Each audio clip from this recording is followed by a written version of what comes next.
The single dad thought he would start the new year alone, until his CEO knocked at midnight. New Year's Eve, Austin, Texas. Jack Turner stands in his empty apartment watching fireworks explode over Lady Bird Lake while his 7-year-old daughter celebrates 40 miles away with her grandmother. Cold brisket, burned-out candle. A text on his phone that says, "I love you most." This is what loneliness looks like when you have traded ambition for bedtime stories and turned down promotions to be home for school pickup. 11:59 p.m. The knock comes. Urgent, unexpected. Through the peephole, he sees her Claire Whitman, the CEO of his company, standing in the hallway in a damp coat, with eyes that look like they are holding back a storm. What happens in the next 12 hours will save 347 jobs, rewrite the rules of corporate leadership, and prove that the hardest decisions are not about cutting costs, but about keeping people whole. This is the story of what courage actually looks like when no one is watching. And the easy answer would destroy everything you claim to value.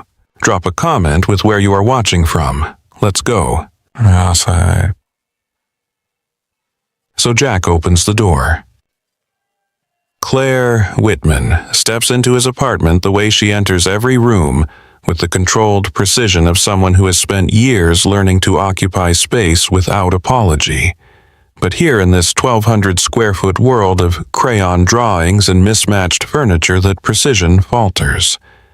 Her eyes scan the room with something that looks less like assessment and more like longing, catching on the small bicycle propped against the window, the stack of library books about dinosaurs on the coffee table, the refrigerator door plastered with construction paper masterpieces held up by alphabet magnets. There are no glass walls here. No minimalist leather or strategic sight lines or the careful emptiness that comes with executive taste. Instead, there is life messy and particular and completely indifferent to her presence. A Lego castle half-built on the floor. A coffee mug that reads Lily's Dad sitting on the counter next to a stack of engineering journals Jack has not had time to read. The patio door cracked open despite the January chill, letting in the smell of Texas rain and the distant percussion of fireworks over downtown. Jack does not offer wine. He fills the electric kettle and pulls 2 mugs from the cabinet movements, unhurried, unfazed by the fact that his CEO has just appeared at his door 3 hours before midnight on the last night of the year. He sets out tea bags. Earl Grey. The cheap kind from the grocery store, not the loose-leaf artisanal stuff that probably stocks the break room on the executive floor. Claire remains standing. Her coat is still buttoned. Her posture is perfect, even as her gaze drifts to the corkboard above the desk, where printed emails are pinned in neat rows. Proposals for improved PPE standards in the maintenance department. Rotation schedules designed to reduce overnight shifts for workers with young children.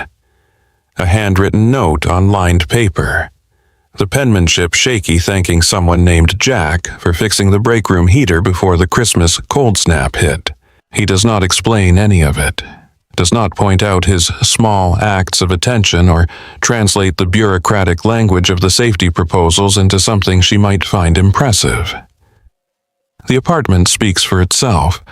It tells the story of a man who has built a smaller life in order to live a truer one, who has turned down 3 promotions because corner offices do not come home in time for bedtime stories. The kettle clicks off. Jack pours hot water over the tea bags and slides 1 mug across the counter toward Claire. She wraps both hands around it like she is cold in a way that has nothing to do with the weather. Her fingers pale against the ceramic, her wedding ring absent. He notices this not because he is looking for it, but because its absence feels significant in the same way everything about this moment feels significant, like the universe has compressed itself down to this kitchen and these 2 people and whatever impossible thing is about to happen next. The television is off now. The fireworks have faded to sporadic bursts. The only sound is the hum of the refrigerator and the faraway thrum of the city settling into its celebration. Claire looks at Jack over the rim of her mug, and for the first time since she arrived, she looks less like a CEO and more like a person who has run out of places to hide. "I have advisors," she says. Her voice is quieter than he expected, stripped of the projection that carries across boardrooms and investor calls. They are very loud. I need someone quiet, someone honest. Jack leans against the counter, still in the flannel shirt he put on that morning, work boots unlaced by the door, where he kicked them off hours ago. He does not straighten his posture or adjust his tone, or do any of the small performative things people do when they suddenly find themselves in the presence of power. He just looks at her with the same patient attention he gives to broken boilers and faulty wiring, waiting to understand what is actually wrong before deciding how to fix it. I fix boilers, he says. Honesty comes with the wrench. Something in Claire's shoulders shifts. Not relaxation exactly, but a small surrender, like she has been holding herself at attention for so long, she has forgotten what it feels like to stand down. She sets the mug on the counter and unbuttons her coat, finally, though she does not take it off. Beneath it, she is wearing what looks like the same clothes she wore to the office that morning. Tailored slacks, a silk blouse, the uniform of someone who does not distinguish between work and life, because there is no longer a meaningful difference. She begins to talk and Jack listens. Horizon Dynamics employs 4,000 people. Manufacturing facilities in Austin and across the Midwest. Dayton, Toledo, Peoria, Flint. Industrial components, supply chain management, the brutal arithmetic of quarterly earnings, and investor expectations and market forces that do not care about individual stories. Claire has run this company for 6 years with a reputation for discipline and precision, for making the hard calls without flinching, for delivering results, even when the human cost is high. But something has changed. Or maybe nothing has changed, and that is the problem. The company is facing pressure. Not the abstract kind that lives in analyst reports and earnings calls, but the specific kind that comes with names and spreadsheets and severance calculations. 347 positions set to be eliminated across facilities that are underperforming, underutilized, dragging down margins in a market that punishes any sign of inefficiency. The numbers make sense. Every consultant she has hired has confirmed it. Restructure, streamline, cut the dead weight before it sinks the whole ship. Standard procedure. Responsible leadership. The kind of decision that gets praised in business school case studies. She delivers this information in the flat, practiced tone of someone who has rehearsed the justification so many times it has calcified into truth. But Jack hears what she is not saying. He hears the question underneath the presentation, the reason she is standing in his kitchen instead of at some New Year's Eve gala with the rest of Austin's business elite. "Why are you here?" he asks. It is not a challenge, just a clarification. Claire looks at him for a long moment. "Because I can see their faces," she says finally. "And I do not know if that makes me weak or if it makes me sane." The admission hangs in the air between them. Outside, someone sets off a string of firecrackers, the sound sharp and celebratory and completely disconnected from the weight of this conversation. Jack does not respond immediately. He crosses the small living room and sits at the dining table where he and Lily eat breakfast every morning before school, where they do homework in the afternoons and play Go Fish on weekends. He gestures to the chair across from him. Claire hesitates. In her world, seating arrangements matter. They signal hierarchy, power control. But this is not her world. This is a kitchen table with a water ring stain and a crack in the wood where Lily dropped a plate last summer. She sits, and for the first time since she walked through that door, the distance between CEO and engineer collapses into something simpler. Two people trying to figure out what it means to be responsible for other people's lives. The clock on the wall ticks past midnight somewhere else, but here in this room, time has stretched into something slower, heavier. Jack's phone buzzes on the table. A FaceTime call. He glances at the screen, then at Claire, then answers. Lily's face fills the frame, pixelated and radiant, a paper crown crooked on her head. Her grandmother visible in the background, laughing at something off-screen. "Daddy," she says, her voice high and excited. Did you make a wish? Jack's whole face changes. The careful neutrality he maintains around Claire dissolves into something unguarded and soft. I did, sweetheart. What did you wish for? He looks at Claire for half a second, then back at his daughter. I wished I wasn't alone. Lily giggles. You're never alone, Daddy. You have me. I love you most, he says. And she repeats it back to him like a call and response they have practiced 1,000 times. Then she blows him a kiss and the call ends, and the room feels emptier than it did before. When Jack looks up, Claire has turned toward the window. Her back is very straight. Her hands are folded in her lap with the kind of discipline that comes from years of controlling every visible reaction. But he can see the small tremor in her shoulders the way she blinks too quickly, the mask slipping just enough to reveal what is underneath loneliness. The kind that lives in corner offices and empty apartments and hotel rooms in cities where no one knows your name. The kind that comes from spending so much time managing other people's lives that you forget you have one of your own. She is alone, too. Jack understands this without her having to say it. Alone with the spreadsheets and the projections and the terrible mathematics of leadership that reduce human beings to line items and budget allocations. He waits. Eventually, Claire turns back to face him. Her composure is back in place, but it sits differently now, less like armor and more like a costume she is tired of wearing. Tell me about them, she says quietly. Tell me about the people I am about to let go. And Jack, who has been waiting for this question without knowing it, begins to answer. Dad. Jack Turner does not deal in abstractions. He does not talk about workforce optimization or operational efficiency or the strategic imperative to right-size underperforming assets. He does not use the language of consultants or the sanitized vocabulary of corporate restructuring that turns human beings into data points and devastation into a necessary correction. He talks about Marisol. Marisol Gutierrez works in custodial services at the Dayton facility. 53 years old, 18 years with the company. She cleans the executive washrooms that people like Claire use without thinking about who scrubs the toilets and empties the trash and makes sure the soap dispensers are full. She cleans the factory floors where oil and metal shavings and the residue of 12-hour shifts accumulate in layers that require industrial solvent and patience to remove. She cleans the break rooms where second-shift workers eat microwaved dinners at 2 a.m, their faces gray with exhaustion, their hands still trembling from the vibration of the machines. 6 months ago, Marisol was diagnosed with ovarian cancer. Stage 3. She is halfway through chemotherapy now. Her hair gone, her body reduced to something she barely recognizes, her days organized around nausea and fatigue, and the small victories of keeping food down long enough to matter. Her insurance comes through Horizon.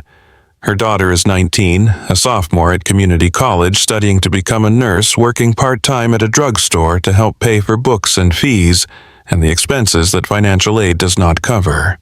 Jack knows this because he met Marisol one night last spring when he was in the basement of the Dayton building, repairing a burst pipe that was flooding the storage area.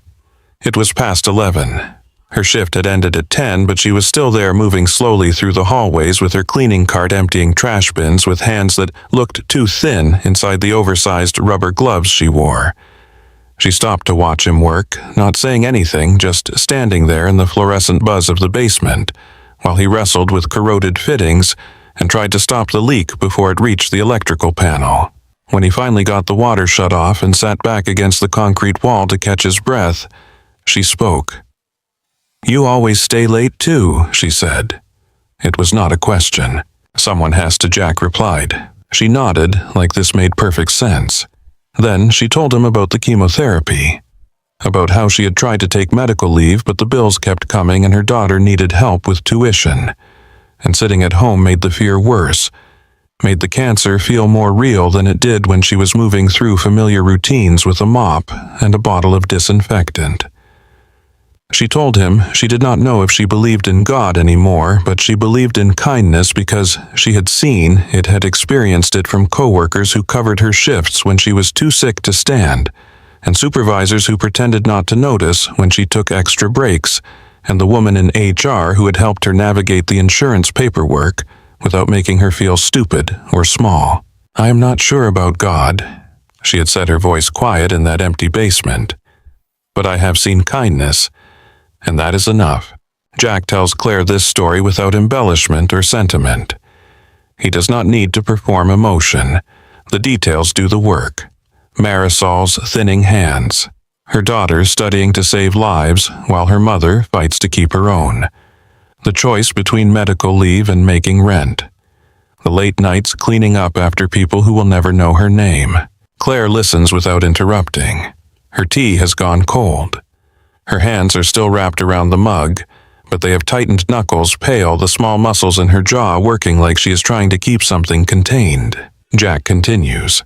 Dennis Kowalski, Toledo facility, machinist, 58 years old, 22 years with the company. He runs a lathe that was installed the year he started, knows the sound of its gears so intimately he can diagnose problems by ear. Alone can tell from the pitch of the motor when a bearing is starting to fail, or when the alignment has drifted by a fraction of a millimeter. He works doubles most weeks, sometimes triples when production deadlines get tight. Not because he loves the overtime, but because his wife has early-onset Alzheimer's, and the care facility costs more per month than his base salary. Dennis does not complain. He shows up. He does the work.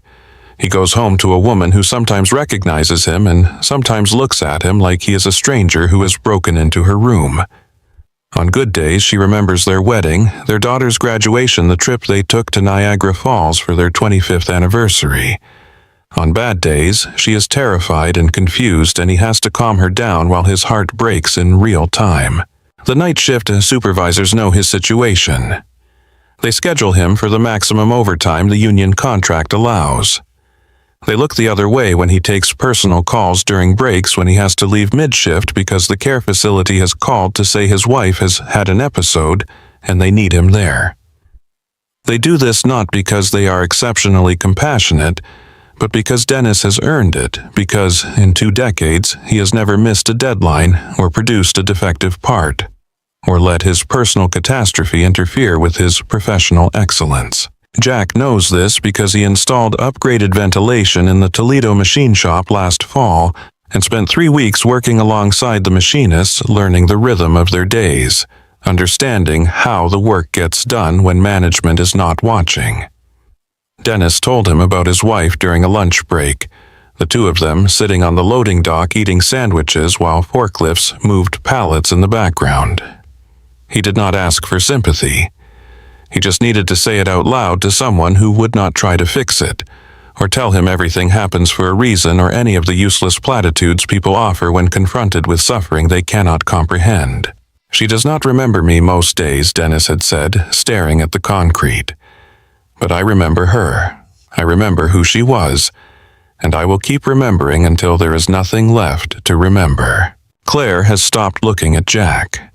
She is staring at the table now, at her own hands, at the world contracting to this small kitchen, and the weight of what she came here to do. When she speaks, her voice is thinner than before, scraped raw. "These are the people you want me to think about." Jack shakes his head. "These are the people you're already thinking about. That is why you are here." The silence that follows is not empty. It is dense with all the things Claire is not saying, all the justifications and defenses and rational arguments she has constructed to make the math work, to convince herself that leadership means making the hard call even when it destroys people who have done nothing wrong except exist in positions that a spreadsheet has deemed redundant. Jack does not fill the silence. He waits. Outside, the fireworks have mostly stopped. The city has moved into its private celebrations, house parties, and hotel rooms, and quiet moments between people who have chosen to spend the turn of the year together. The clock on Jack's wall reads 12:47. More than an hour has passed since Claire knocked on his door. It feels like longer. It feels like they have been sitting here for days. Eventually, Jack speaks again. "Angela Rivera. Peoria facility. quality control, 31 years old. Single mother of 2 boys ages 7 and 9. She works the day shift inspecting components as they come off the line, catching defects before they become disasters, saving the company thousands of dollars every month in recalls and rework and the reputational damage that comes with shipping faulty products to clients who expect perfection. Angela has applied for supervisor positions 3 times in the past 4 years. She has been passed over each time, not because she lacks competence or leadership skills or the respect of her colleagues, but because she does not have a degree. She has 12 years of experience, hands-on knowledge that cannot be taught in a classroom. The kind of intuitive understanding of quality standards that comes from spending thousands of hours looking at parts and knowing instantly when something is wrong. But the company has policies. Supervisors must have bachelor's degrees in engineering or management or a related field. Angela has a high school diploma and an associate's degree from a community college that she earned by taking night classes while raising 2 children alone after her ex-husband stopped paying child support and disappeared into whatever life he built without them. She does not talk about being passed over. She keeps showing up, keeps catching the defects, keeps mentoring the younger workers who rotate through her station.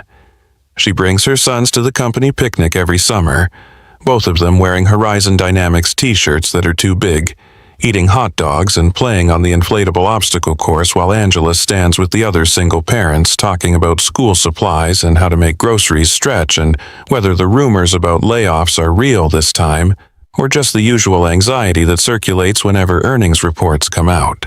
Jack met Angela during a safety inspection last spring. She was the one who pointed out that the ergonomic mats at the inspection stations were worn through and causing back problems for workers who stood in the same position for 8 hours. She did not file a formal complaint. She just mentioned it to Jack in passing, assuming nothing would happen because nothing ever happened when floor workers pointed out problems that would cost money to fix.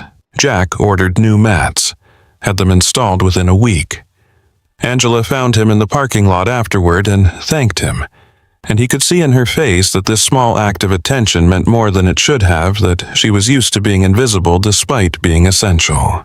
If Angela loses her job, she loses her health insurance. She loses the stable income that allows her to rent a 2-bedroom apartment in a school district that is decent enough to give her sons a chance. She loses the professional identity she has built over more than a decade, the pride of being good at something that matters.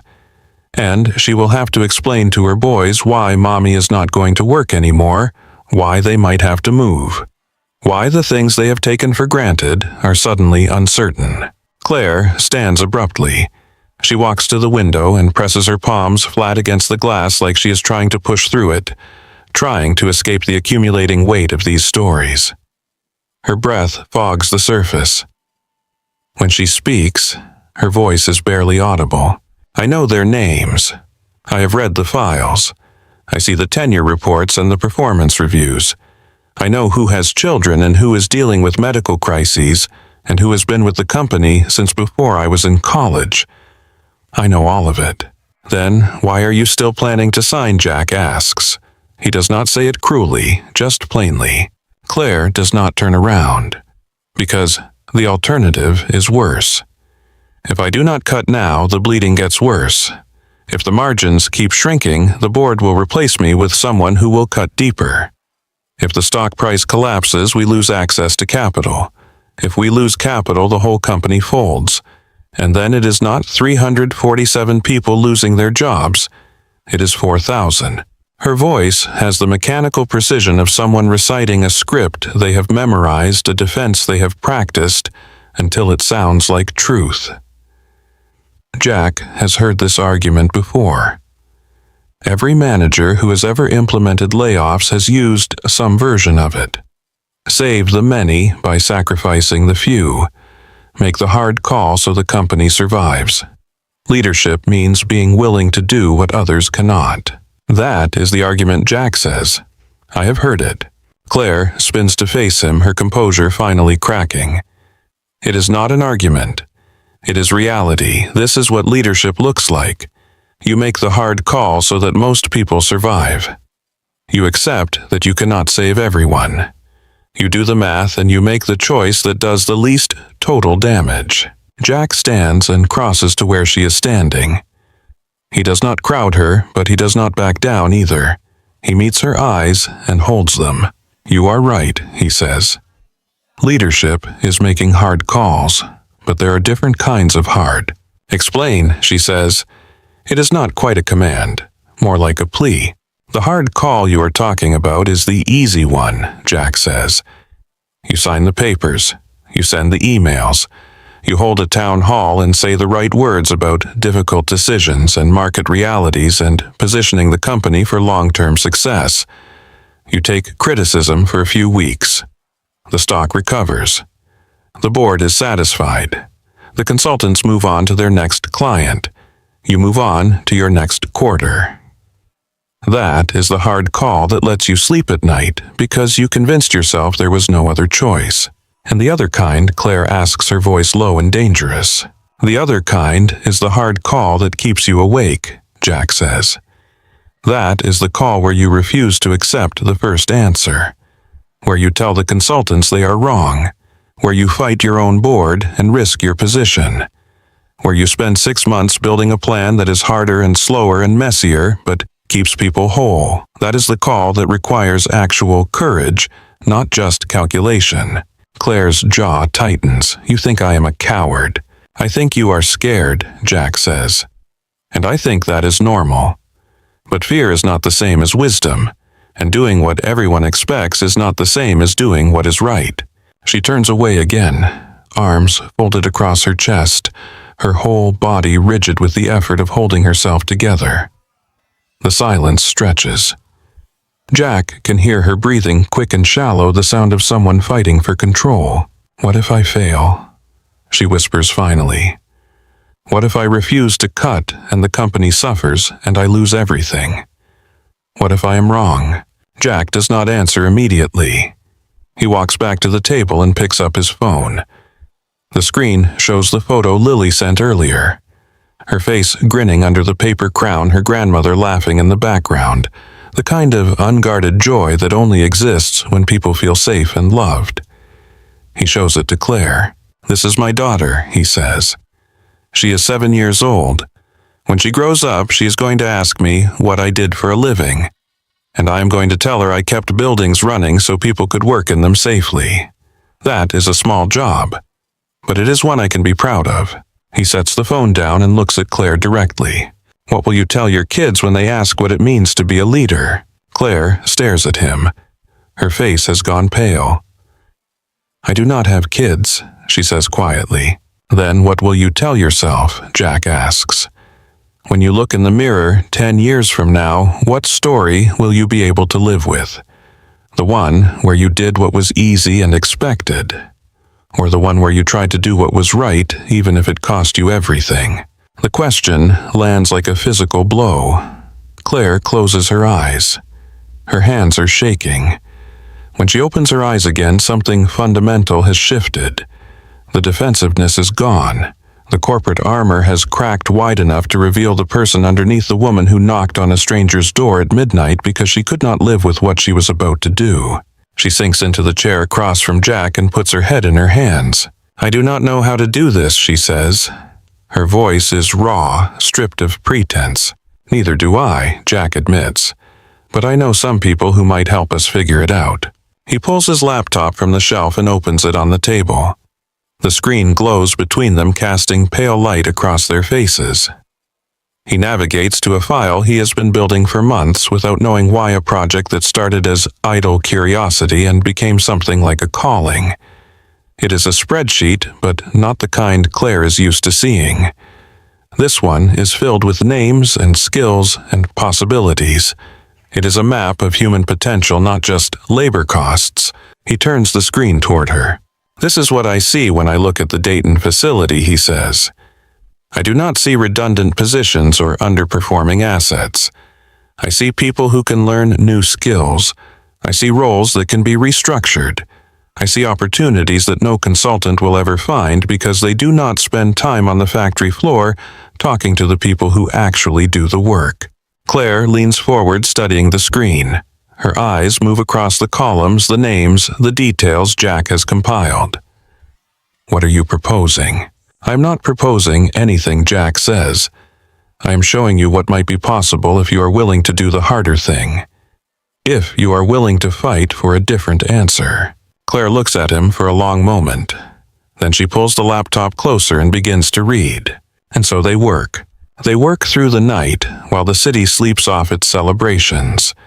They work through the turn of the year, through the moment when midnight becomes morning and possibility becomes plan. The laptop screen glows between them like a campfire, and around it they begin to build something that might save 347 lives, or might destroy Claire's career, or might do both at once. Jack walks her through what he knows. The Dayton facility has the highest concentration of long-tenure employees with cross-functional experience. The Toledo plant is running equipment that is 20 years old machinery that could be upgraded for less than the cost of severance packages. The Peoria line is being labeled redundant, but it is the only facility with clean room capacity capable of handling the automotive contracts that sales has been chasing for months. He does not present this as a solution. He presents it as evidence that the easy answer is incomplete, that the consultants have optimized for the wrong variables, that there might be another way if someone is brave enough to look for it. Claire absorbs the information with the focused intensity of someone trained to process complexity at speed. But her questions reveal the gap between data and reality, between spreadsheets and human lives. She asks about timelines and capital requirements and risk exposure. Jack answers when he can, but more often he redirects her attention to the variables that do not fit into financial models.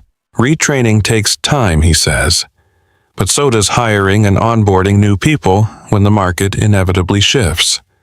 And those new people do not come with 18 years of institutional knowledge or the kind of loyalty that makes workers cover for each other when someone's kid is sick, or the kind of pride that keeps quality high even when no one is watching. The board will not accept this, Claire says. They want immediate margin improvement. They want results next quarter. Then you have to decide whether you work for the board or for the company, Jack says. That is not how corporate governance works, she replies, but there is no conviction in her voice. She knows he is right. She has always known. She just needed someone to say it out loud. The plan takes shape slowly, painfully, through argument and revision, and the hard work of imagining a different future. It is not elegant, it is not guaranteed, but it is something other than capitulation. The core idea is redeployment instead of elimination. Identify the positions that are genuinely redundant and offer those workers paid retraining for roles in growing segments. Electric vehicle components, industrial IoT systems, advanced manufacturing automation, the markets where Horizon is trying to expand but cannot find enough qualified workers to meet demand. Freeze all non-essential hiring across the company and redirect those budget allocations to fund the transition. Sell off underutilized real estate in secondary markets to create a bridge fund. Implement a voluntary early retirement program with enhanced packages for workers within 3 years of full benefits. It is not bloodless. There will still be disruption. Still be people who choose to leave rather than retrain. Still be difficult conversations and uncertain outcomes. But it is measured, it is intentional, and it treats people like investments to be developed rather than costs to be eliminated. Claire challenges every assumption. She is not soft. She does not pretend this is easy or even certain to succeed. But she is engaged in a way Jack has not seen before, asking questions that reveal she is finally imagining the faces behind the numbers, finally allowing herself to believe that another path might exist. What about timeline, she asks. The board expects action by the end of January. Then you give them action, Jack says. You announce the restructuring, but you announce it with a commitment. No involuntary layoffs for 9 months. You give people a window to retrain to transfer to find their place in the new structure. You show the board you are serious about transformation, not just cost-cutting. And if it fails, Claire asks, if the metrics do not improve fast enough, then you own it, Jack says. But at least you will own something you can defend. Something you can look at in the mirror and not hate. Claire stands and walks back to the window. The Austin skyline is dark now. The party lights extinguish the lake below, reflecting only the pale glow of street lamps and the first hints of dawn gathering in the east. She presses her forehead against the glass. I will lose allies, she says quietly. The CFO will push back. Half the board will call this naive. The analysts will punish the stock. Probably Jack agrees. I could lose my job. Yes. Then why should I do this? Jack joins her at the window. He looks out at the city waking up to a new year, at all the lives being lived, in all the buildings spreading across the Texas hills, at the vast, complicated web of human existence that refuses to be reduced to numbers on a spreadsheet. Because you will be able to look in the mirror, he says. And because a year from now, when you walk through the Dayton facility, Marisol will still be there. And she will still believe in kindness.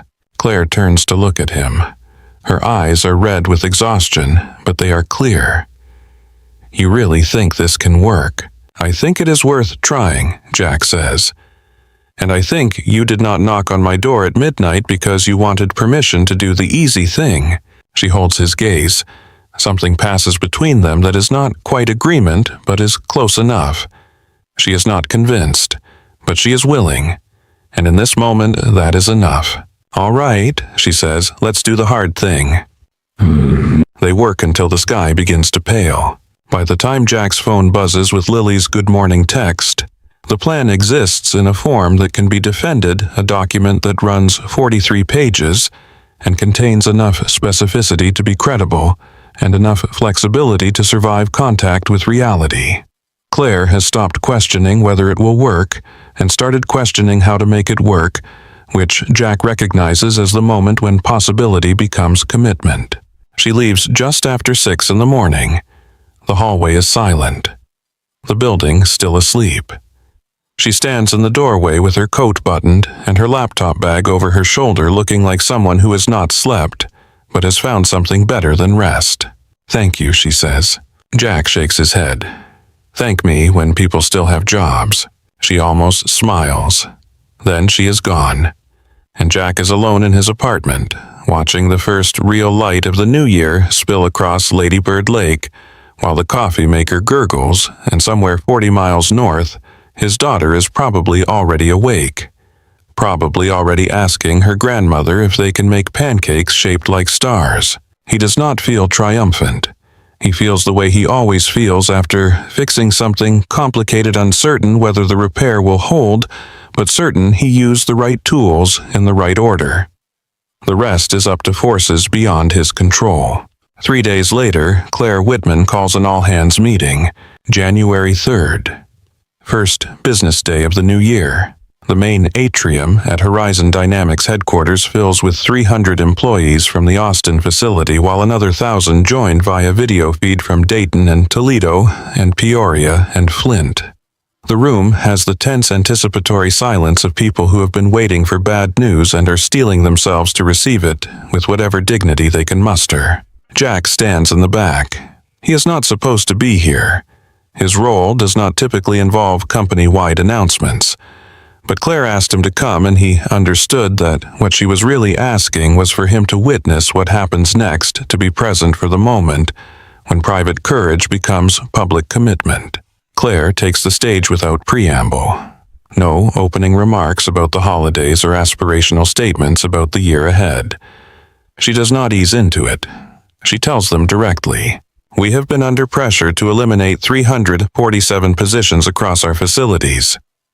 Every consultant we hired told us the same thing. Cut now or bleed later. Make the margins work or lose everything." Standard advice. Rational advice. The kind of advice that makes sense when you are looking at spreadsheets instead of people. The room is absolutely still. Jack can see faces in the crowd going, pale hands gripping armrests, the small physical preparations people make when they know they are about to be hurt. But Claire does not deliver the expected blow. "I'm not taking that advice," she says. The silence shifts quality. Confusion now mixed with the fragile beginning of hope. "We are going to restructure. We are going to transform the way this company operates. But we are not going to do it by throwing people away. We are going to do it by investing in the people we have, by retraining instead of replacing, by redeploying instead of eliminating, by treating this company like what it actually is, which is 4,000 human beings who have built something together and deserve the chance to keep building it." She explains the plan in language that is clear and specific. The redeployment program. 12 to 24 weeks of paid training for roles in electric vehicle components, industrial automation, advanced manufacturing. The hiring freeze that will fund the transition. The asset sales that will create the bridge fund. The voluntary early retirement program. The 9-month guarantee that no one will be involuntarily terminated while the new system is being implemented. "Some of you will choose to leave," she says. "That is your right. We will provide support and references and severance packages that reflect your years of service. But no one will be forced out. No one will receive a termination notice because a spreadsheet said your position is redundant. If you want to stay and you are willing to learn, we will teach you. If you want to fight for this company, we will fight with you." The room is no longer silent. There are murmurs, whispers, the sound of people trying to process information that contradicts everything they expected. Claire's voice cuts through it. "This will be hard. It will take longer than cutting would take. It will cost more in the short term. The stock will probably drop. The board will probably push back. The analysts will probably call me naive or irresponsible, or worse. I am accepting that risk. What I am not accepting is the idea that the only way to lead is to sacrifice the people who make this company real." She pauses. When she speaks again, her voice is quieter but somehow more forceful. "Judge me by the next 12 months. If this plan fails, if the company suffers because I chose this path, then fire me. I will accept that consequence. But let me fail trying to keep you whole. Let me fail trying to prove that there is a better way to do this." She walks off the stage before the applause starts. It begins scattered, uncertain, then builds into something louder, more sustained. Not everyone is clapping. Jack can see faces that remain skeptical, arms that stay folded, the natural suspicion of people who have been disappointed too many times to trust easily. But enough people believe. Enough people are willing to try. Claire does not stop to acknowledge the response. She walks straight through the crowd and out of the atrium, moving like someone who has just done something irrevocable and needs to be alone with the consequences. Jack follows her. He finds her in her office, standing at the window that overlooks the production floor, watching workers move through their shifts with the careful choreography of people who have done the same tasks thousands of times. She does not turn when he enters. "That was brave," he says. "That was terrifying," she replies. The fallout begins within hours. The stock drops 8% by market close. Financial news networks run segments analyzing the announcement, most of them framed around questions of whether Horizon's CEO has lost her nerve or lost her mind. 2 board members resign before the end of the week, issuing carefully worded statements about philosophical differences and the need for leadership aligned with shareholder value maximization. Internal emails proliferate. Some celebrate the decision, calling it long overdue proof that the company values its people. Others condemn it as naive sentiment that will destroy margins and invite activist investors to force a leadership change. The division is not clean. It cuts across departments and tenure and hierarchy, creating fault lines that had always existed but are now visible. The CFO requests a private meeting with Claire on January 7th. Jack is not invited, but he hears about it afterward. The CFO presented an ultimatum backed by detailed financial projections, showing the plan's impact on quarterly earnings, debt covenants, and competitive positioning. Reverse course within 60 days, or face a vote of no confidence from the remaining board members who still believe in fiduciary responsibility and data-driven decision-making. Claire thanked him for his analysis and did not reverse course. The CFO resigned on January 14th. His departure triggers another wave of concern. The financial press interprets it as evidence that the numbers do not work, that Horizon is being run by emotion instead of strategy. The stock drops another 4%. Recruitment firms start quietly reaching out to senior Horizon executives, testing whether they might be open to opportunities at companies with more traditional leadership. But other things are happening that the press does not notice. Applications for the retraining program exceed capacity within 72 hours. Workers who spent the holidays bracing for termination notices instead receive skills assessments and career counseling appointments. The Dayton facility, which was supposed to lose 90 positions, becomes the pilot site for the new electric vehicle component line.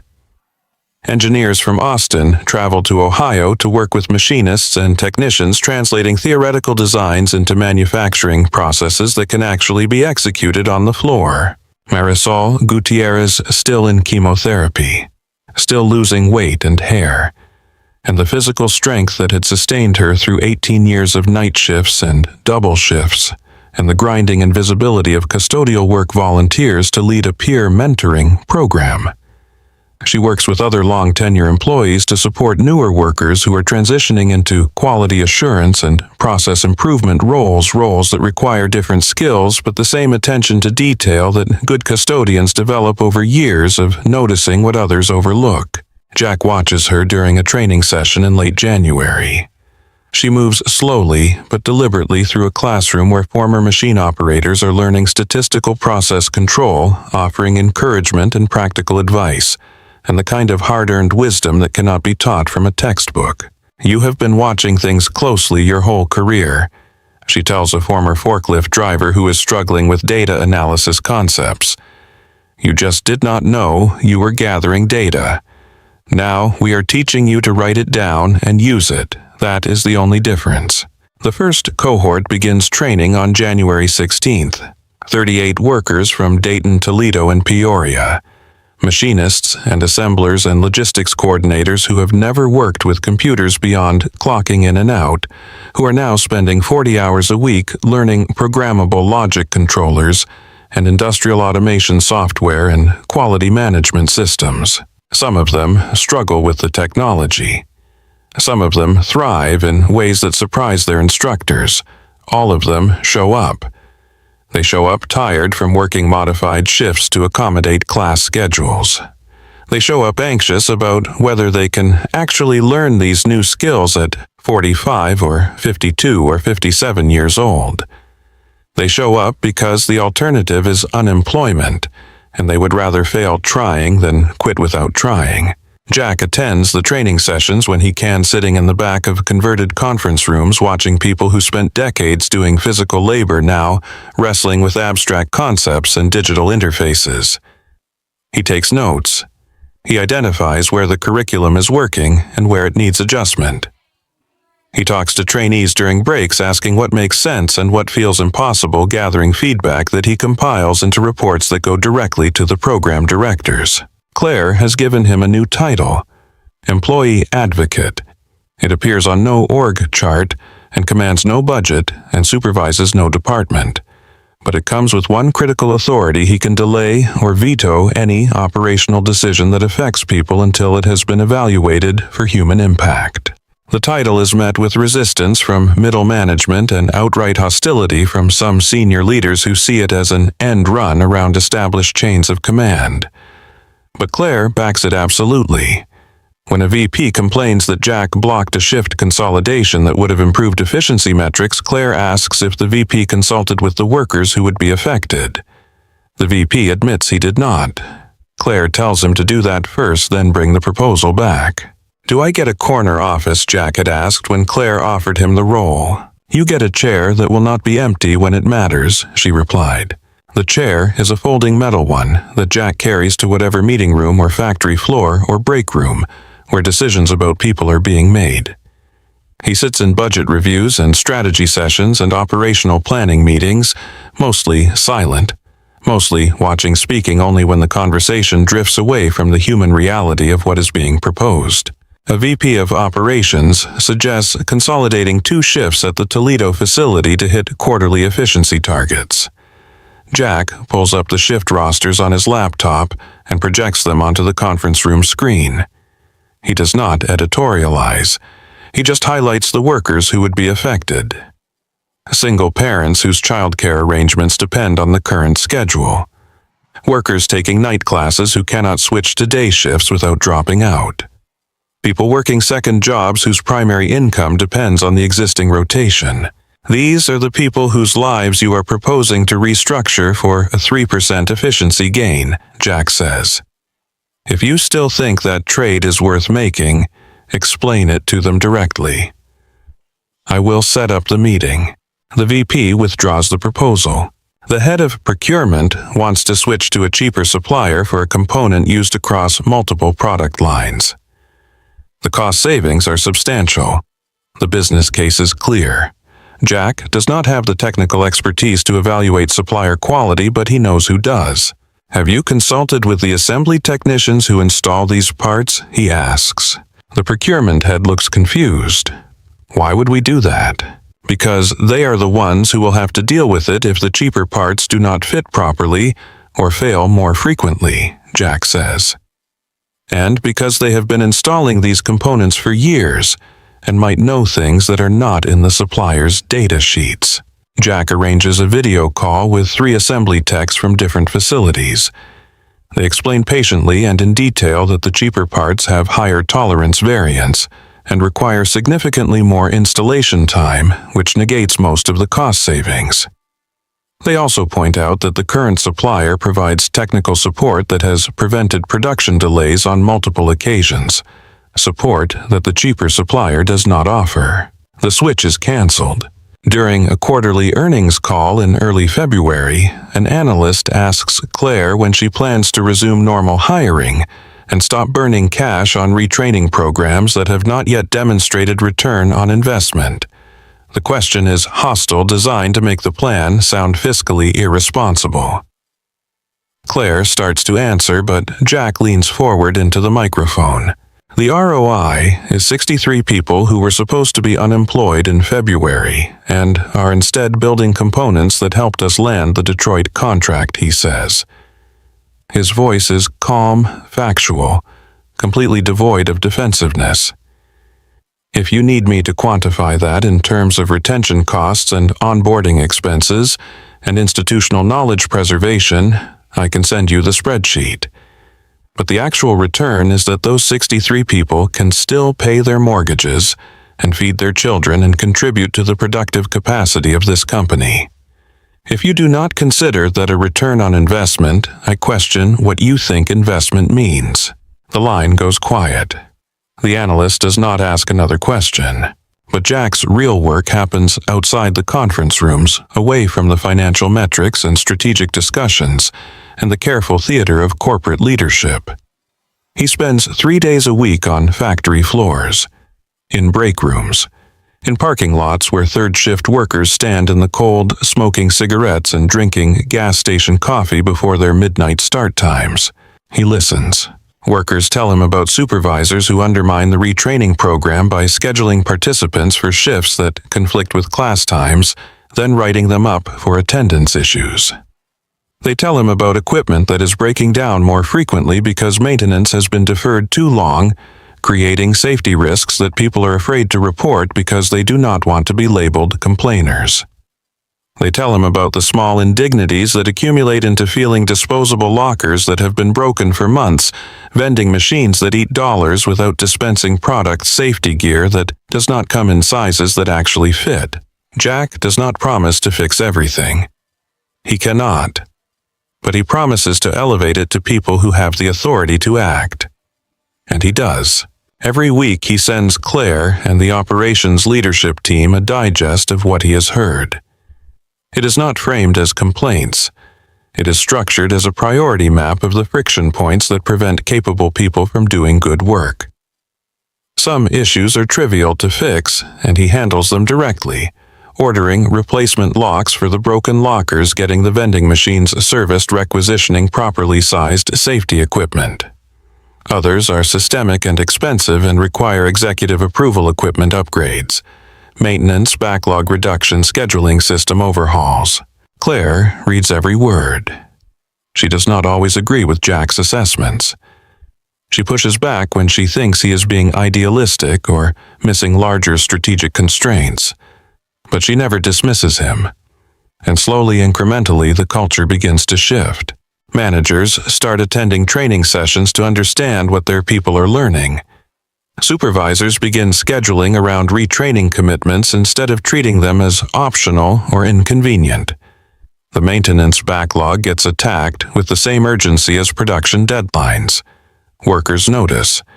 They do not necessarily trust that the changes will last, but they notice. By March, the transformation is visible but incomplete. The retraining program has graduated its first cohort and enrolled its second. 28 of the original 38 trainees have accepted offers for new roles within the company. 3 decided the work was not for them and took severance packages to pursue other opportunities.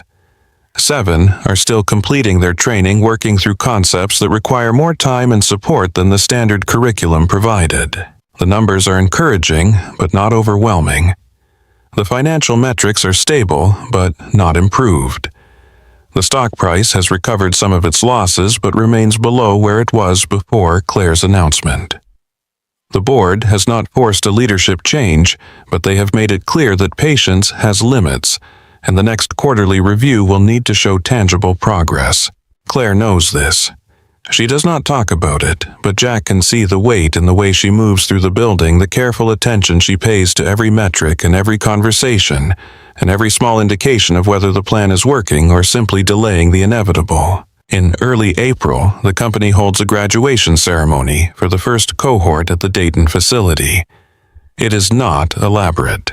Just a Friday afternoon gathering in the cafeteria where Claire first announced the restructuring plan 3 months earlier. The room is full. Workers from all shifts attend along with family members and a handful of local reporters who have been following the story. Marisol Gutierrez is one of the graduates. Her chemotherapy is finished. Her hair is growing back in soft gray curls, shorter than she has worn it in decades. She has gained back some of the weight she lost. When she stands at the microphone in front of 300 people, her voice is steady. "I did not think I could do this," she says. "I am 53 years old. I cleaned floors. I never finished high school. But they told me I could learn quality assurance and statistical process control and how to use computers to track defects. I thought they were wrong, but they were not wrong about me. They just saw something I did not see in myself." She pauses. The room is absolutely silent. "I am not sure about God," she says, "but I am sure about kindness. I have seen it. I have lived it. This company chose kindness when it could have chosen math, and that is why I am still here." The applause is thunderous. Jack watches from the back of the room as Marisol accepts her certificate as her daughter. In the front row stands and cheers as Claire, sitting beside Jack, blinks rapidly and looks down at her hands. "This is what you wanted," Jack says quietly. "This is what we needed," Claire replies. Her voice is thick, but the moment does not last. 2 weeks later, a major client in Tulsa cancels a contract worth $12 million. The client cites concerns about Horizon's ability to deliver at required scale and speed given the ongoing restructuring. The cancellation triggers immediate panic. Revenue projections collapse. The interim CFO calls an emergency executive meeting and presents a new analysis. 150 positions need to be cut, immediately targeted at facilities that have been slowest to adapt to the redeployment model. The presentation is professional and thorough, and completely devastating. It includes detailed financial modeling showing that without the Tulsa contract, the bridge fund will be exhausted by third quarter, and the company will violate debt covenants by year-end. It shows stock price projections and analyst downgrades and competitive vulnerabilities. It makes the case that Claire's experiment has failed, and the only responsible path forward is to return to orthodox cost management. The room is silent when the CFO finishes. Every executive present knows that this is the moment. The choice point. The place where idealism collides with market reality, and one of them has to give. Claire listens to the entire presentation without interrupting. Then she turns to Jack. "What do you see that he does not?" she asks. Jack stands and walks to the whiteboard. He does not bring notes or slides or prepared materials. He draws a rough map of Horizon's production network, marking each facility by capacity and specialization. Then he circles the Tulsa client's requirements and traces the workflow backward through the supply chain, identifying bottlenecks and inefficiencies and points where the current system is failing to utilize available resources. The problem is not headcount, he says. The problem is how we deploy the people we have. We are running the same shift structures and teaming models we used a decade ago, but the work has changed. We have workers with new skills sitting in roles designed for old skills. We have equipment capacity that is not being fully utilized because we have not reconfigured workflows to match new capabilities. He draws lines connecting facilities showing how work could be redistributed if teams were cross-trained and schedules were made flexible. How the Detroit contract and 3 smaller contracts could be scaled up to offset the Tulsa loss if production was optimized around worker capability instead of legacy organizational charts. It will take 90 days to implement, he says. Maybe longer. But it will work. And if it works, we can go back to Tulsa with proof that we can deliver at scale. The CFO shakes his head. That is speculation. We need certainty. We need immediate action. Cutting 150 people is not certainty, Jack says. It is surrender. It is accepting that we cannot solve hard problems, so we are going to solve the easy one and pretend that counts as leadership. The CFO looks at Claire. This is not sustainable. You cannot keep betting the company on optimism. Claire stares at the whiteboard for a long moment. At the lines Jack has drawn, connecting facilities and capacities and human potential. At the gap between what the spreadsheets say is possible and what the people on the ground know might work. She looks at the executives waiting for her decision. At the CFO, who is offering her a path back to safety and conventional wisdom.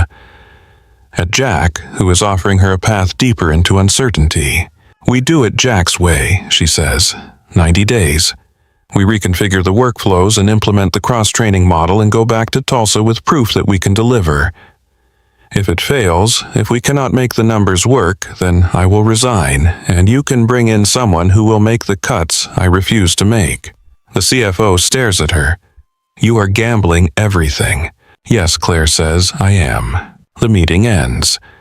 Executives file out in silence. The CFO stays behind just long enough to say he will not be part of this, that he cannot in good conscience support a strategy that prioritizes sentiment over solvency. He resigns effective immediately. Claire and Jack remain alone in the conference room. She walks to the window overlooking the production floor where the afternoon shift is just starting, where workers who do not yet know how close they came to being eliminated are clocking in and putting on safety gear and beginning another day of building things. You just bet your entire career on this, she says. No, Jack replies. You did. I am just holding the map. Claire turns to look at him. For the first time since the Tulsa news broke, she smiles. It is a tired smile, edged with fear and determination and something that might be hope. Then we better make sure the map is right, she says. 90 days is not much time to rebuild a production system. Jack knows this. Claire knows this. Every operations manager who gets pulled into emergency planning sessions knows this. But knowing something is difficult does not make it optional, so they begin.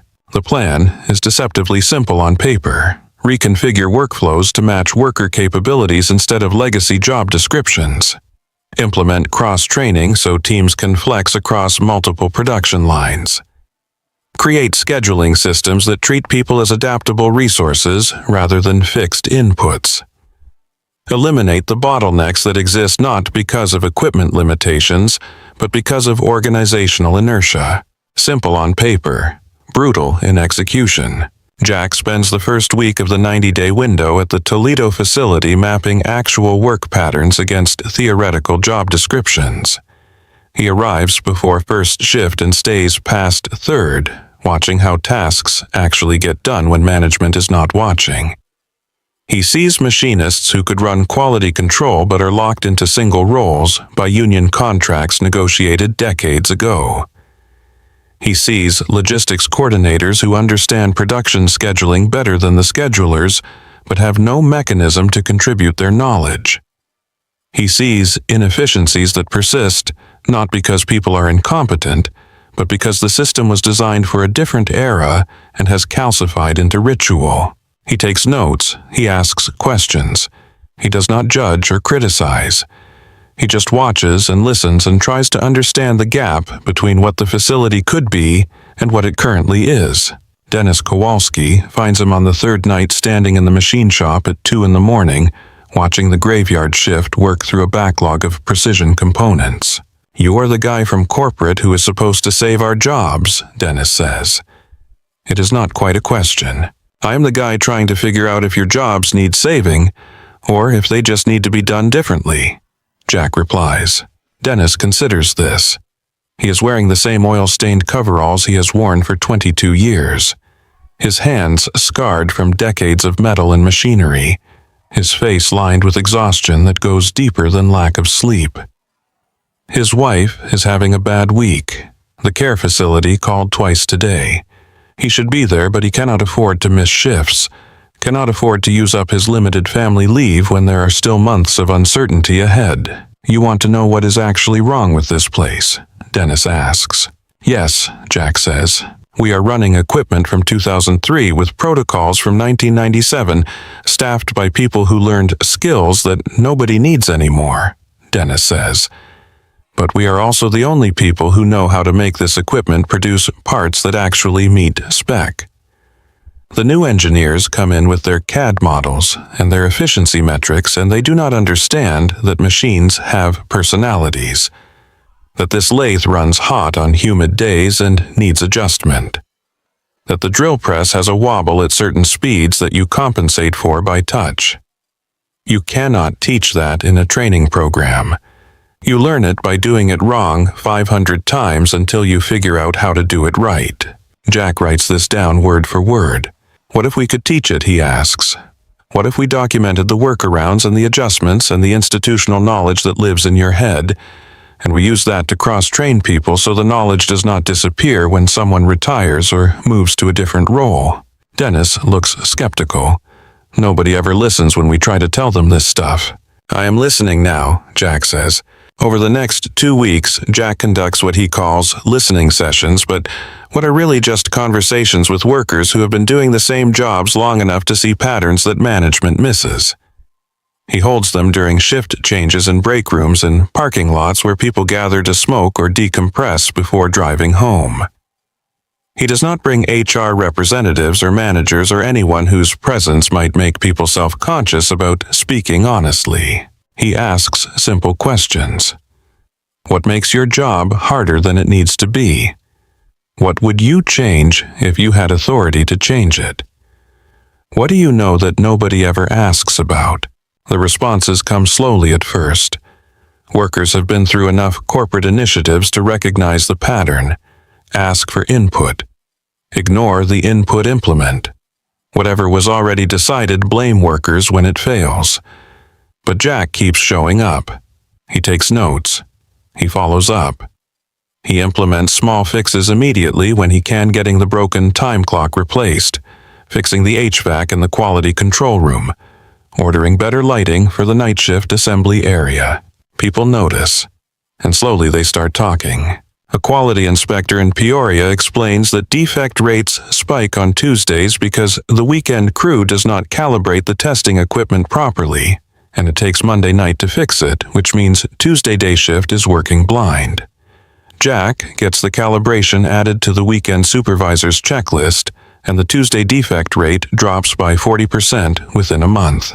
A forklift operator in Dayton points out that the warehouse layout requires 8 unnecessary trips per shift because someone rearranged the floor plan 5 years ago without consulting the people who actually move materials. Jack brings in the warehouse team, sketches the current layout on a whiteboard, asks them to design a better one. They do. Implementation takes 3 days and saves 14 hours of labor per week. An assembly tech in Toledo mentions that half the team could do basic machine setup and maintenance if they were trained, which would eliminate the bottleneck of waiting for specialized techs to handle routine adjustments. Jack sets up a pilot program teaching setup procedures to assemblers who are interested. 7 people volunteer. Within 6 weeks, they are handling 70% of routine maintenance, freeing the specialized techs for complex repairs. None of these are revolutionary changes. They are obvious fixes that have been obvious for years. But obvious does not mean easy, and easy does not mean prioritized. Jack's role is to give them priority, to translate frontline knowledge into executive action, to close the gap between what workers know and what management acts on. He compiles everything into weekly reports that go directly to Claire and the operations leadership team. The reports are not diplomatic. They do not soften criticism or protect egos. They document what is broken, who knew it was broken, how long it has been broken, and what it would take to fix it. The operations VP pushes back hard. He sends Jack a tersely worded email pointing out that undermining management authority will destroy operational discipline and create chaos. Jack forwards the email to Claire with a single line: "Is documenting reality the same as undermining authority?" Claire calls a meeting. The operations VP, Jack, and herself. No one else. "You are making my managers look incompetent," the VP says. "Your managers are competent," Claire replies, "but they have been operating in a system that does not value ground-level input." Jack is fixing the system, not attacking the people. The VP is not satisfied, but he is also not stupid enough to keep fighting in front of the CEO. He leaves. Claire turns to Jack. "You are making enemies," she says. "I am making changes," Jack replies. "The enemies are incidental." Claire almost smiles. "Keep going." The cross-training program scales up in mid-May. What started as small pilots at individual facilities becomes a company-wide initiative. Workers who have spent careers in single roles are given the option to learn adjacent skills. Machinists, learning quality control assemblers, learning equipment, maintenance logistics. Coordinators, learning production scheduling. Not everyone volunteers. Some workers are comfortable in their expertise and see no reason to expand. Some are skeptical that the company will actually use their new skills instead of just exploiting their flexibility. Some are simply exhausted and do not have the bandwidth to learn new things on top of everything else they are managing. But enough people volunteer that the program gains momentum. Angela Rivera from Peoria is one of the first. She has been passed over for supervisor roles 3 times because she lacks a degree. The cross-training program offers her a path to demonstrate leadership capability through skill development and mentorship.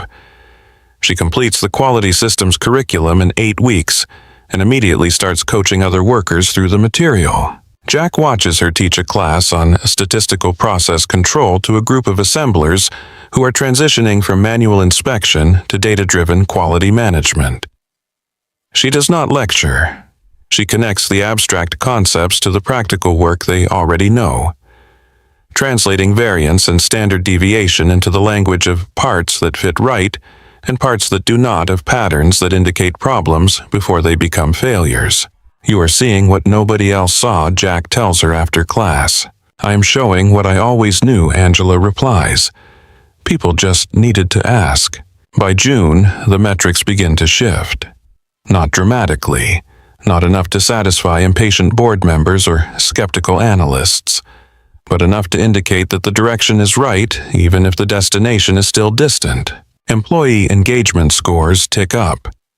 The ENPS, the Employee Net Promoter Score that measures whether workers would recommend the company to others, rises 18 points. Voluntary turnover drops. Workers who were quietly looking for exit options start staying, start investing in the retraining programs, start believing that maybe this time the company actually means what it says. Production efficiency improves incrementally as bottlenecks get eliminated and workflows get optimized. The gains are not spectacular. 3% here, 5% there. But they accumulate.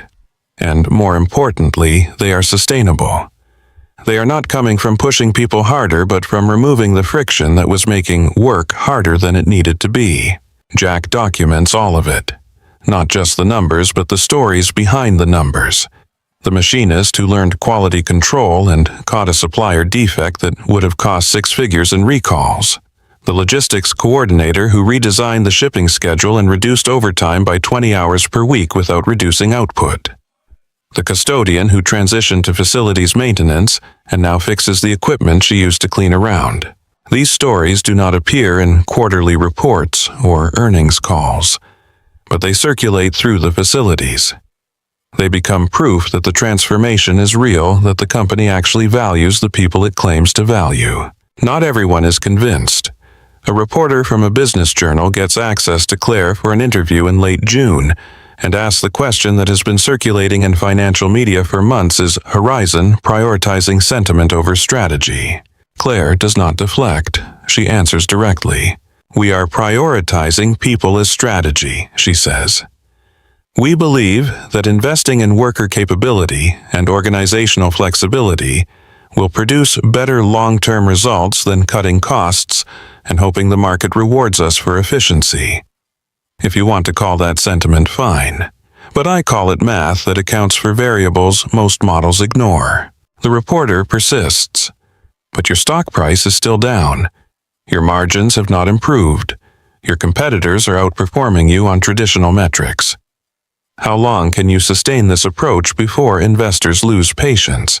"As long as it takes to prove we are right," Claire says. "Or until they fire me for being wrong. Either way, I will be able to look at myself in the mirror." The article runs with the headline, "Horizon CEO Bets Career on Controversial People First Restructuring." It is not flattering. It quotes multiple anonymous sources within the company, calling the approach naive and financially reckless. It includes analyst commentary suggesting that Claire is letting personal ideology override fiduciary responsibility. Jack reads it in his apartment late one night after Lily has gone to bed. He forwards it to Claire with a message: "They will keep attacking until we prove them wrong. So, we better prove them wrong." Claire responds immediately, already working on it. The proof comes in pieces, not all at once. In early July, the flexible scheduling system goes live at the Toledo facility. Workers can now bid for shifts based on their availability and the production needs, creating schedules that accommodate childcare and second jobs and night classes while maintaining the staffing levels needed to meet deadlines. The system is not perfect. There are glitches and complaints and the inevitable friction of changing something that has worked one way for decades. But it works well enough. Single parents can arrange their shifts around school schedules. Workers taking classes can avoid conflicts without having to choose between education and income. People with second jobs can coordinate their Horizon hours with their other commitments. Retention improves immediately. 3 workers who had given notice rescind their resignations. 2 workers who left for other jobs 6 months ago ask about coming back. The supervisors who were most skeptical about the flexibility admit grudgingly that it is making hiring easier because the company can now attract people who need schedule accommodation. Jack watches the system run for 2 weeks, collecting feedback and identifying problems. Then he scales it to Dayton and Peoria. The results are consistent, not perfect, but better than what came before. In August, the reworked production workflow for the Detroit contract goes operational.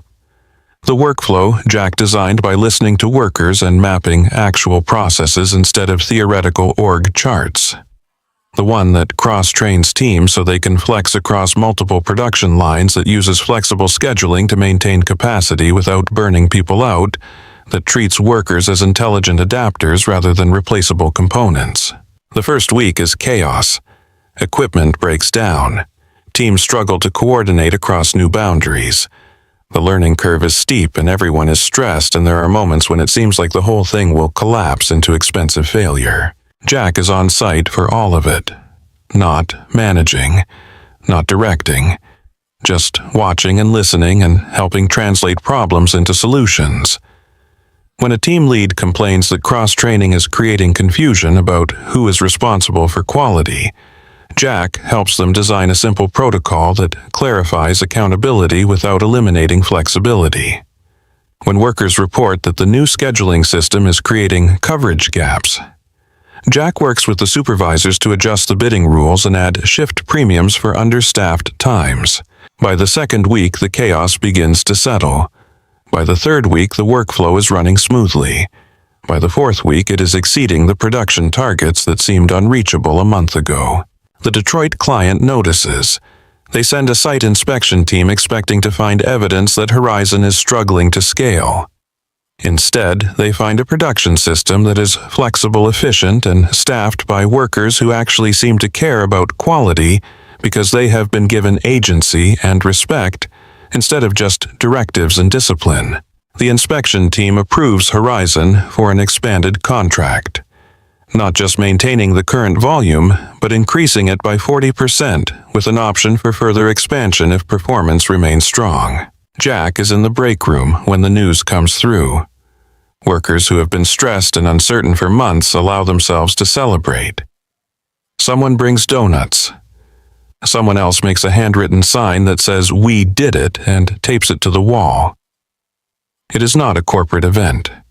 It is just people acknowledging that they survived something hard and came out the other side intact. Marisol finds Jack by the coffee maker. She is working reduced hours now, focusing on the mentoring program, her energy still limited by the lingering effects of chemotherapy, but her spirit undimmed. "You made this happen," she says. "You made this happen," Jack replies. "You and everyone else who decided to fight instead of quit." She shakes her head. "We fought because you gave us something to fight for. Because she gave us something to fight for." She nods toward where Claire is standing, talking to the facility manager, both of them looking at production schedules and discussing capacity planning. Jack watches Claire for a moment. She looks different than she did 8 months ago. Less guarded, less isolated. Like she has found a way to be powerful without being alone.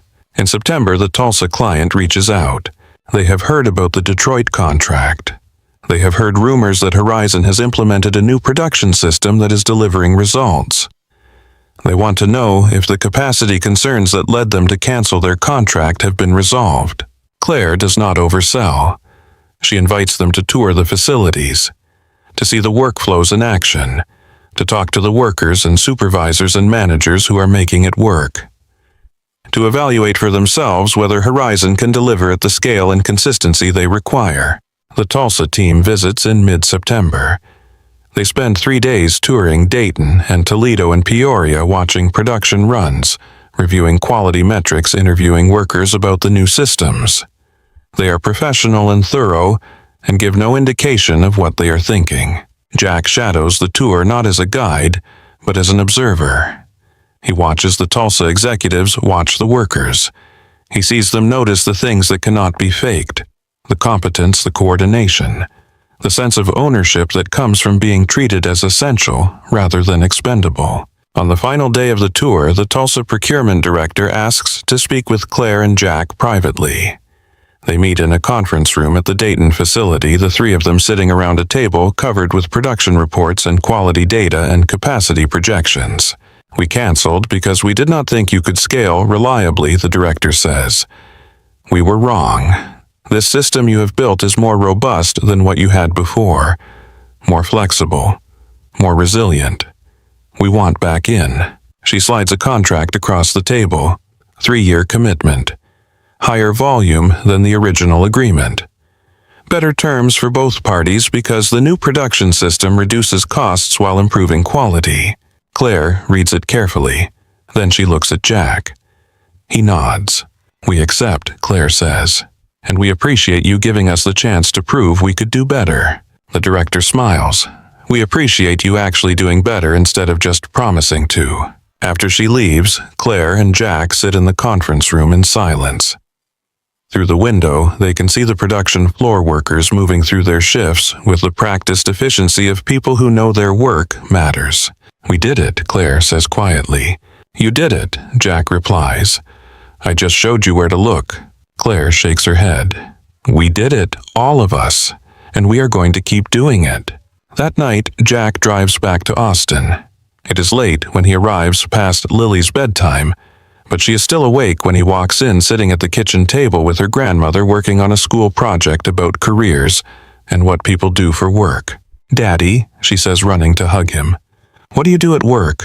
Jack picks her up, settles her on his hip even though she's getting too big for this, holds her close. "I help people do their jobs better," he says.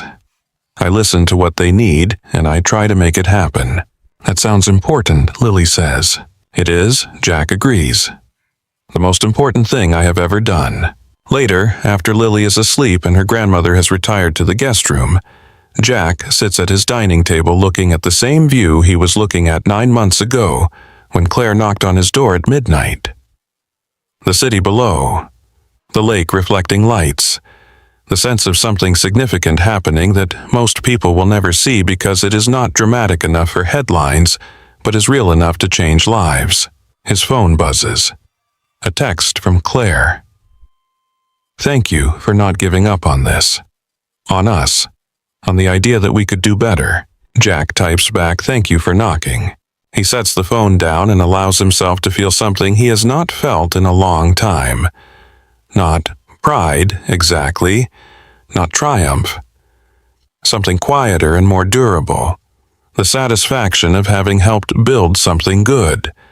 Something that will last beyond quarterly reports and stock prices and the endless churn of corporate restructuring. He thinks about Marisol still working, still mentoring, still fighting cancer, but no longer fighting alone. He thinks about Dennis, able to keep his wife in care because he still has a job and insurance and the overtime he needs. He thinks about Angela finally getting the recognition she deserved, the opportunity she earned, the proof that her lack of degree never meant lack of capability.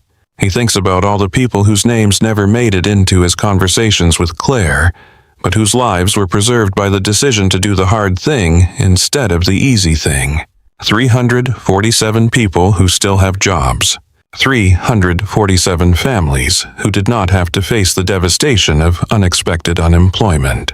347 stories that did not end the way they were supposed to end. The numbers matter, but what matters more is that behind every number is a person, and every person matters enough to fight for. Jack stands and walks to the window, looks out at Austin, settling into another night.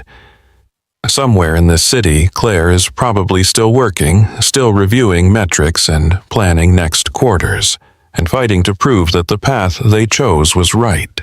Somewhere in Dayton. Marisol is sleeping in her own bed, her daughter studying nursing in the next room, both of them still building the life they almost lost. Somewhere in Toledo, Dennis is sitting with his wife during a good hour, holding her hand, remembering together while they still can. Somewhere in Peoria, Angela is putting her sons to bed and planning tomorrow's training session and imagining the career she is finally building. All of them still here, still fighting, still mattering. Jack closes his eyes and allows himself one moment of gratitude for the woman who knocked at midnight, for the courage it took to admit she did not know what to do, for the trust she placed in a facilities engineer who had no business redesigning corporate strategy. And then he goes to bed because tomorrow there is more work to do. There is always more work to do. But for the first time in longer than he can remember, it is work that feels worth doing. Work that keeps doors open instead of closing them. Work that treats people like they matter. Work that might actually change something. The second New Year's Eve arrives with less drama than the first. Jack's apartment is not empty this time. Lily is home for the holidays, released from school with 2 weeks of freedom ahead, and plans to stay up past midnight because she is 8 now, and that seems old enough to witness the turn of the year. Her grandmother is in the kitchen teaching her to frost cookies shaped like stars, both of them wearing aprons dusted with powdered sugar. The radio playing old standards that make his mother hum along without realizing she is doing it. The brisket is not cold. It is in the oven, staying warm, filling the apartment with the smell of smoke and spice, and the particular comfort that comes from food made with attention. The candles are new lit, but not yet burned down. The television plays a movie about time travel that Lily insists is educational because it involves science, even though it is mostly about robots and explosions. Jack stands at the window watching the city prepare for its annual celebration fireworks, already sporadic across the skyline. The lake below beginning to fill with boats positioning for the best view of the downtown show. He is not lonely. Has not been lonely in months. But he still remembers what it felt like to stand here a year ago, waiting for midnight with no one to share it with, convinced that was just how things were going to be from now on. The knock comes at 9 p.m. Lily hears it first and runs to the door before Jack can stop her, before he can look through the peephole and prepare himself. She yanks it open, and there stands Claire Whitman, but not the same Claire who appeared in this hallway 12 months ago. This Claire is wearing a soft blue sweater instead of the tailored coat. Her hair is down loose around her shoulders in a way Jack has never seen at work. She is holding a bottle of champagne that clearly did not come from an executive wine cellar, the label cheerful and inexpensive and completely lacking in pretension. And she is smiling. Really smiling. The kind of smile that reaches her eyes and stays there. "Are you the lady who saved the jobs?" Lily asks, with the blunt directness of children who have not yet learned to soften their questions. Jack moves to intervene, but Claire crouches down to Lily's level, meeting her eyes. "I am the lady who chose the hard way," Claire says. "Your dad helped me find it." Lily considers this seriously. "Daddy is good at finding things. He found my stuffed rabbit when I thought it was lost forever." "That is an important skill," Claire agrees. Lily grabs her hand and pulls her inside. "Do you want to help frost cookies? We are making stars." Claire looks at Jack over Lily's head. He shrugs, trying not to laugh at the image of his CEO being conscripted into cookie decoration by an 8-year-old. Claire sets the champagne on the counter and lets herself be led to the kitchen table where his mother is rolling out another batch of dough. "You must be Claire," his mother says without surprise, as if CEOs showing up for New Year's Eve is a regular occurrence. "Jack has told me about you. Only good things, I hope," Claire says. "Mostly good," his mother replies with a sly smile. "Sit, we need help with the sprinkles." And just like that, Claire Whitman is sitting at Jack Turner's kitchen table decorating sugar cookies with an 8-year-old and a grandmother who treats her exactly like anyone else who has wandered into her kitchen. No deference. No performance. Just the easy hospitality of people who measure worth by character instead of title. Jack watches from the doorway. Claire is laughing at something Lily said, her hands covered in frosting, a smudge of blue icing on her cheek that she has not noticed. She looks younger, lighter, like she has put down a burden she carried so long she forgot it was there. After the cookies are done, and Lily has been persuaded to watch her movie in the living room, Claire and Jack sit at the dining table. The same table where they sat a year ago mapping out an impossible plan. The same chairs, the same view out the window. But everything else has changed. Claire pulls a folder from her bag and slides it across to Jack. Inside is a single document printed on Horizon Dynamics letterhead with the board signatures already affixed. Phase 3 approved, 0 involuntary layoffs. Jack reads it twice, making sure he understands. This is permanent. Claire nods. The board voted this morning. Unanimous. The redeployment model is now company policy for all restructuring decisions. No facility can implement involuntary cuts without exhausting every alternative first. And every alternative has to be documented and reviewed by the Employee Advocate Office. Your office, Claire clarifies. Jack sets the paper down carefully. What changed? Everything, Claire says. The Tulsa contract coming back, the Detroit expansion, the retention numbers, the productivity gains, the fact that we proved you can do the right thing and still make the business work. The board cares about results, and we gave them results. She pauses. But more than that, they saw what happened when we treated people like they matter. They saw engagement scores go up and turnover go down, and quality improve. They saw workers staying instead of leaving and customers noticing the difference. They saw that investing in people is not charity. It is strategy. Jack looks out the window at the city lights. He thinks about Marisol mentoring new quality techs, her cancer in remission, her daughter graduating from nursing school in the spring. He thinks about Dennis still working his lathe, still visiting his wife, still showing up every day because he can afford to. He thinks about Angela running training programs now, finally promoted to supervisor, finally recognized for what she always was. 347 people still employed. 4,000 people working for a company that decided they were worth fighting for. Can you look in the mirror now? Jack asks quietly. Claire laughs, and it is a real laugh, not the careful performance of executive confidence. Every morning, and I do not hate what I see. They sit in comfortable silence for a while. The kind of silence that exists between people who have been through something difficult together and came out the other side changed.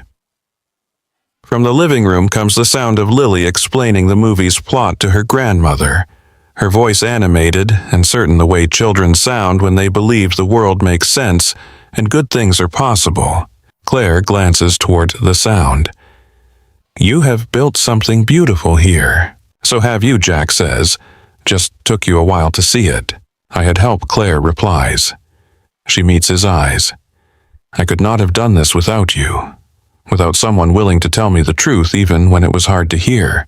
You did not need me to tell you the truth, Jack says. You needed permission to act on what you already knew. I just gave you permission. Claire shakes her head. You gave me courage. There is a difference. Before Jack can respond, Lily appears in the doorway wearing her paper crown from last year, slightly crumpled but still intact. It is almost midnight, she announces. We need to go outside to see the fireworks properly. She grabs both their hands and pulls them towards the balcony. Jack's mother follows, wrapping a shawl around her shoulders against the January cold. The four of them crowd onto the narrow balcony, Lily wedging herself between Jack and Claire, her grandmother standing slightly behind. The city spreads below them, lights and water, and the gathered energy of thousands of people waiting for the year to turn. Jack can hear music drifting up from street parties, laughter from neighboring balconies, the distant sound of someone counting down, even though there are still 3 minutes left. Lily is vibrating with excitement, standing on tiptoe to see better. Jack lifts her up and she settles against his shoulder, her crown now thoroughly crooked. Did you make a wish this year? She asks him. Jack looks at Claire standing beside him, at his mother behind them, at his daughter safe in his arms. I do not need to, he says. I already have everything I wished for. Lily frowns. You have to make a wish. That is the rule. All right, Jack says. I wish that this year is kind to people who need kindness. That is a good wish, Lily declares. What about you? She asks Claire. Claire is quiet for a moment. When she speaks, her voice is soft. I wish I had knocked on your dad's door a long time ago. Why, Lily asks. Because some doors need to be opened, Claire says. And some people need to be brave enough to knock. The countdown begins. The city joins in voices rising in unison. 10, 9, 8. Lily shouts the numbers, her voice high and joyful. 7, 6, 5. Jack's mother laughs. 4, 3, 2, 1. The sky explodes in color. reds and golds and blues cascading over Lady Bird Lake, reflecting in the water, painting the city in celebration.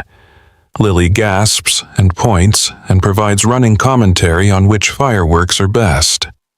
Jack's mother pulls out her phone to take pictures she will never look at, but will treasure having taken. Claire stands very still, watching the display with something like wonder on her face. Jack shifts Lily's weight and looks at Claire. "Thank you for knocking." Claire turns to him, her eyes bright with reflected fireworks and something that might be tears. "Thank you for opening the door." They stand together, watching the city celebrate 4 people who would not have been in this moment together if one woman had not been brave enough to admit she was scared, and one man had not been brave enough to tell her there was another way. The fireworks continue. Lily falls asleep against Jack's shoulder, worn out by excitement and sugar and the magic of staying up late. His mother gently suggests they move inside where it is warm. Claire helps clear the cookie mess, while Jack puts Lily to bed, both of them moving through his small apartment with the easy comfort of people who belong there. When Lily is settled and his mother has retired to the guest room, Jack and Claire sit on the couch with the champagne she brought, glasses poured but mostly untouched. "The work is not over," Claire says. "It is never over. There will be more crises, more pressure to cut costs, more consultants telling me I am making emotional decisions instead of rational ones." "I know," Jack says.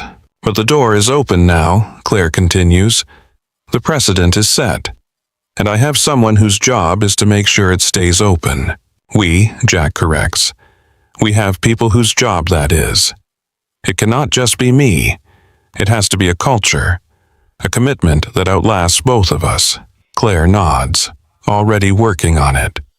I am hiring 3 more employee advocates for other regions, building out the infrastructure to make this permanent, making it harder for whoever comes after me to undo what we started." "Good," Jack says. They sit in silence, watching the last of the fireworks fade through the window. The city is settling now, moving from public celebration to private joy, people returning to homes and hotel rooms, and the quiet intimacy of being with the people who matter most. "I should go," Claire says, but she does not move. "You should stay," Jack says, "at least until the champagne is gone." Claire smiles. "Deal."